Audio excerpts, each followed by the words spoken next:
Assalamualaikum warahmatullahi wabarakatuh. Perkenalkan, nama saya Arif Rahmat Sidik. Saya mahasiswa dari Universitas Muhammadiyah Metro, Fakultas Ekonomi dan Bisnis, Prodi S1 Manajemen, kelas B, dengan NPM 246100055. Di sini saya ingin menjelaskan materi dari pertemuan pertama hingga UTS di mata kuliah manajemen keuangan. Jadi pada materi pertama yaitu pengertian, tujuan, dan etika dalam manajemen keuangan. Pada materi pertama ini kita akan membahas tentang pengertian, tujuan, dan etika dalam manajemen keuangan. Manajemen keuangan merupakan salah satu aspek paling penting dalam suatu organisasi atau perusahaan.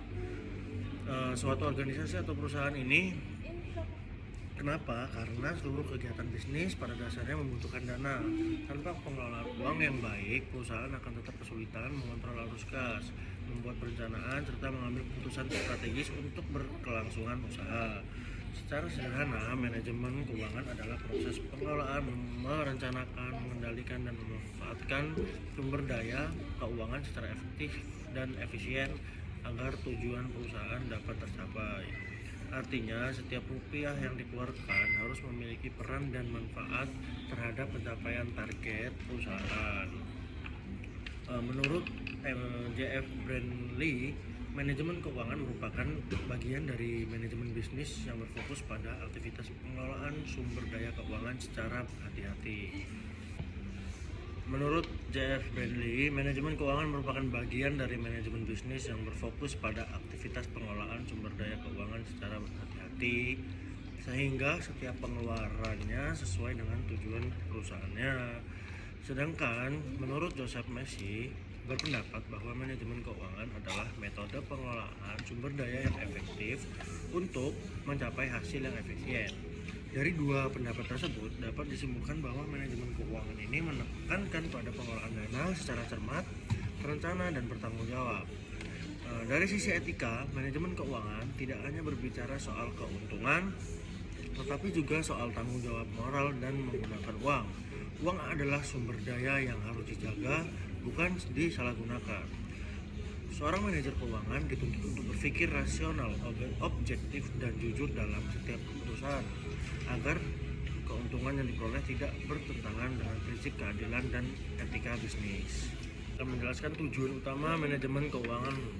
Tujuan utama manajemen keuangan antara lain yang pertama, memaksimalkan keuntungan perusahaan dengan cara mengelola biaya seefisien mungkin tanpa mengorbankan kualitas operasional. Yang kedua, menjamin ketersediaan dana bagi kegiatan perusahaan agar operasional tidak terganggu. Yang ketiga, mendukung proses perencanaan dan mengawali keuangan agar setiap keputusan berdasarkan data dan analisis yang akurat. Yang keempat, menjaga keamanan investasi baik untuk perusahaan maupun pemegang usaha. Yang kelima, meningkatkan nilai perusahaan sehingga dapat memberikan kesejahteraan bagi semua pihak yang terlibat. Dengan kata lain, manajemen keuangan tidak hanya berfokus pada mencari keuntungan sebesar-besarnya, tetapi juga pada bagaimana uang dikelola secara bijak, secara etis, dan berkelanjutan untuk memastikan stabilitas dan kemajuan perusahaan.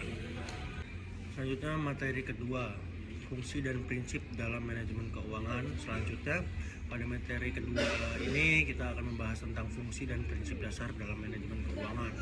Fungsi manajemen keuangan sangat penting karena menjadi pedoman bagi perusahaan dalam mengambil keputusan keuangan yang tepat dan terarah. Beberapa fungsi utama manajemen keuangan antara lain perencanaan dan pengendalian keuangan. Fungsi ini berhubungan dengan bagaimana perusahaan memperkirakan kebutuhan dana di masa depan, serta bagaimana mengalokasikan dana tersebut secara tepat. Melalui perencanaan keuangan, perusahaan bisa membuat anggaran, memprediksi pemasukan dan pengeluaran, serta mengatur arus kas. Pengendalian dilakukan agar penggunaan dana tidak menyimpang dari rencana. Analisis keuangan seperti analisis rasio, laporan laba rugi, dan forecasting digunakan untuk memantau kinerja keuangan. Yang kedua, pengelolaan aset dan modal aset perusahaan harus digunakan secara optimal agar menghasilkan keuntungan jangka pendek maupun panjang. Pengelolaan modal juga mencakup penentuan sumber modal, baik dari modal sendiri, pinjaman, maupun investasi eksternal, serta menghitung kebutuhan dana yang sesuai dengan kemampuan perusahaan. Lalu yang ketiga, mengelola surplus dan keuntungan. Ketika perusahaan memperoleh laba, dana tersebut harus dilakukan secara bijak. Manajemen keuangan berperan menentukan apakah laba akan digunakan untuk investasi baru, pengembangan usaha, atau pembagian dividen kepada pemegang saham. Lalu yang keempat, ada pengelolaan arus kas dan resiko. Arus kas yang stabil adalah tanda perusahaan sehat. Oleh karena itu, manajemen keuangan harus memastikan agar pemasukan dan pengeluaran berjalan seimbang. Selain itu, setiap keputusan keuangan juga harus mempertimbangkan resiko seperti fluktuasi harga, bunga, dan kondisi pasar. Dari sisi prinsip, manajemen keuangan berpegang pada beberapa nilai dasar, yaitu yang pertama ada konsistensi. Konsistensi ini agar pengelolaan keuangan berjalan stabil dan tidak berubah-ubah tanpa alasan yang jelas. Lalu yang kedua ada akuntabilitas, di mana setiap penggunaan dana dapat dipertanggungjawabkan. Lalu yang ketiga ada transparansi, yaitu keterbukaan informasi keuangan kepada pihak terkait. Selanjutnya ada integritas, di mana integritas ini memastikan seluruh keputusan keuangan dilakukan secara jujur dan profesional. Lalu yang terakhir ada keberlanjutan. Keberlanjutan ini memastikan penggunaan dana mendukung pertumbuhan jangka panjang perusahaan. Selanjutnya materi ketiga yaitu laporan keuangan dan analisis laporan keuangan. Pada materi ketiga ini kita akan membahas laporan keuangan dan analisis laporan keuangan. Laporan keuangan adalah catatan sistematis mengenai posisi keuangan dan hasil usaha perusahaan dalam suatu periode tertentu. Laporan ini berfungsi untuk menunjukkan bagaimana kondisi keuangan menjadi dasar dalam pengambilan keputusan bisnis. Secara umum, laporan keuangan terdiri dari 3 jenis utama, yaitu laporan neraca yang balance sheet menunjukkan posisi aset, kewajiban, dan modal perusahaan pada suatu waktu tertentu. Lalu yang kedua adalah laporan laba rugi atau income statement, yaitu menjelaskan pendapat beban dan laba atau rugi bersih perusahaan selama periode tertentu. Selanjutnya yang ketiga ada arus kas, cash flow statement, yaitu menggambarkan aliran kas masuk dan keluar baik dari kegiatan operasional investasi periode tertentu. Lalu yang terakhir ada laporan arus kas, yaitu menggambarkan aliran kas masuk dan keluar baik dari kegiatan operasional investasi maupun pendanaan.